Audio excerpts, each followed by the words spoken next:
स्वतः पंतप्रधान नरेंद्र मोदी यांनी या स्मारकाचं भूमिपूजन जलपूजन केलेलं होतं, परंतु आता गेले 7 वर्ष लोटली तरी हे छत्रपती शिवाजी महाराजांचं स्मारक उभं का नाही राहिलं असा सवाल जो आहे तो आता छत्रपती संभाजीराजे यांनी उपस्थित केलेला आहे।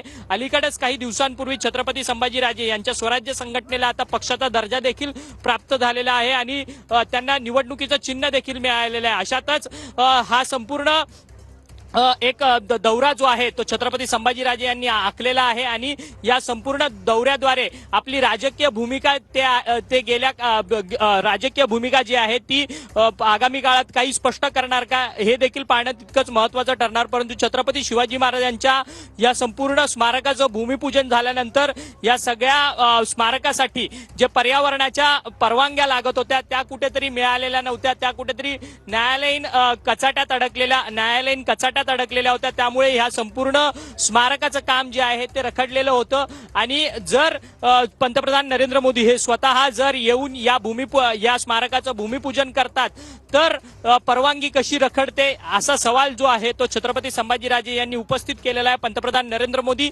हे देशाचे जबाबदार नागरिक आहेत, त्यांच्याकडे देशाचा संपूर्ण कारभार आहे।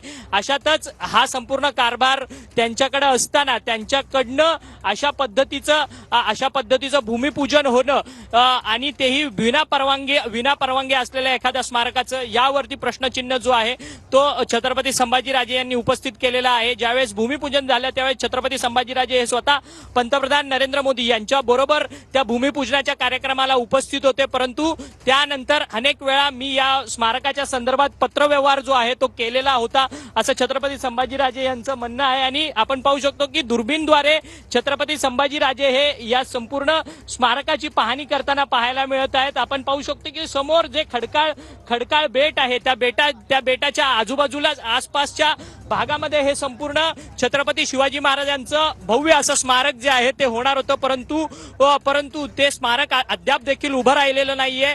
त्यामुळे सरकारने अशा पद्धतीचं उद्घाटन समारंभ करून फक्त निवडणुकीचा स्टंट केला आहे का असा सवाल जो आहे तो छत्रपती संभाजीराजे यांनी उपस्थित केलेला होता। परंतु ज्या ठिकाणी खडकाळ भाग आहे त्या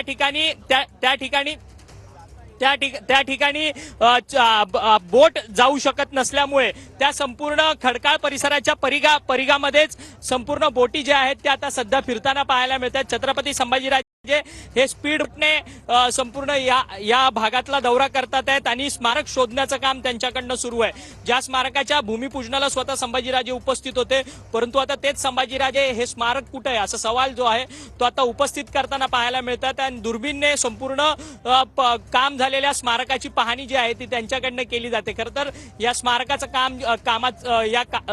काम जे आहे ते करण्याचं काम जे आहे ते L&T कंपनीला देण्यात आलेलं होतं, परंतु अनेक ह्या सगळ्या स्मारकाच्या संदर्भात न्यायालयीन प्रक्रियेमध्ये ही प्रकरण अटकल्यामुळे या स्मारकाचं काम जे आहे ते होऊ शकलेलं नव्हतं। परंतु आपण पाहू शकतो की ज्या ठिकाणी छत्रपती शिवाजी महाराजांच्या स्मारकाचं काम प्रस्तावित होतं त्या ठिकाणाहून छत्रपती संभाजीराजे यांनी आता दौरा केलेला आहे आणि सर्वच ठिकाणी आता छत्रपती संभाजीराजे जे आहेत ते दुर्बिणीने आता या संपूर्ण स्मारकाचा शोध घेताना पाहायला मिळतात। दुसरीकडे या सरकारच्या विरोधात महायुती सरकारच्या विरोधातली घोषणाबाजी जी आहे ती स्वराज्य पक्षाच्या संघटनेच्या पदाधिकाऱ्यांकडनं घोषणा ज्या आहेत ते देताना पाहायला मिळत आहेत आणि संभाजीराजे जे आहेत ते सध्या आता दुर्बिणीद्वारे या संपूर्ण स्मारकाची पाहणी सध्या पाहायला मिळतात। परंतु आता या सगळ्या पाहणी दौऱ्यानंतर छत्रपती संभाजीराजे यांचा या पुढील गोष्टींवरती काय स्टँड असणार आहे हे देखील पाहणं तितकंच महत्त्वाचं ठरणार आहे। व्हिडिओ जर्नलिस्ट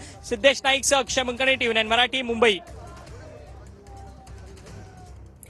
ही दृश्य आपण पाहतोय, संभाजीराजे छत्रपती हाती दुर्बीण घेत स्पीड बोटनं पाहणी दौऱ्यासाठी निघालेले आहेत। हाती दुर्बीण आहे त्यांच्या, या संपूर्ण परिसराची पाहणी करतायत। जलपूजन ज्या ठिकाणी झालेलं होतं त्याच्या जवळ जाण्याचा प्रयत्न संभाजीराजेंचा असणार आहे।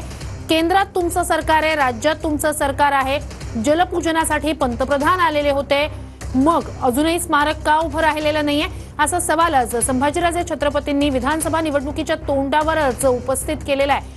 जलपूजन झालेलं होतं, मग जलपूजनासाठी किंवा या स्मारकासाठी जर परवानग्या नव्हत्या तर मग जलपूजनासाठी पंतप्रधान मोदी आलेच कसे असा थेट सवाल संभाजीराजे छत्रपतींनी केलेला आहे। अरबी समुद्रातलं हे स्मारक जर होत नसेल तर त्यासाठी जे कोट्यवधींचा खर्च करण्यात आला, त्याचं जलपूजनाच्या त्या संपूर्ण पाहणीसाठी तो खर्च करण्यात आला, जलपूजन झालं, त्या कार्यक्रमासाठी खर्च झाला, त्याच्यासाठी निधीची तरतूद झाली, मग या सगळ्या खर्चाचं काय आणि मग जी तरतूद करण्यात आलेली आहे ती तरतूद मग आता गड किल्ल्यांसाठी का वापरली जात नाहीये, असाही सवाल संभाजीराजेंनी विचारलेला आहे। ही दृश्य आपण पाहतोय, संभाजीराजे छत्रपती हे चलो मुंबई म्हणत या स्मारकाच्या शोधासाठी आपण जाऊया असं कार्यकर्त्यांना त्यांनी आवाहन केलेलं होतं।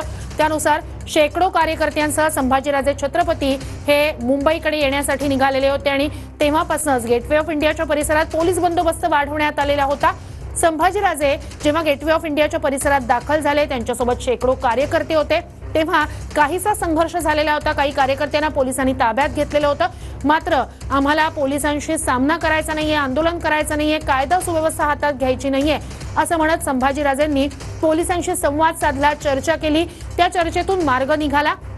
आधी पोलिसांचं असं म्हणणं होतं की 5 कार्यकर्त्यांनाच घेऊन तुम्हाला जाता येईल, मात्र मग संभाजीराजेंनी पोलिसांशी संवाद साधत चर्चेतून मार्ग काढत 50 कार्यकर्त्यांना सोबत घेत आता ते पाहणी दौऱ्यासाठी रवाना झालेले आहेत। एका स्पीड बोटीत काही मोजक्या 2 ते 3 पदाधिकाऱ्यांसोबत संभाजीराजे आहेत। 2 वेगळ्या बोटी आहेत, स्वतंत्र 2 वेगळ्या बोटी आहेत, त्यातल्या एका बोटीमध्ये त्यांचे सगळे 50 कार्यकर्ते असणार आहेत, दुसऱ्या बोटीमध्ये माध्यम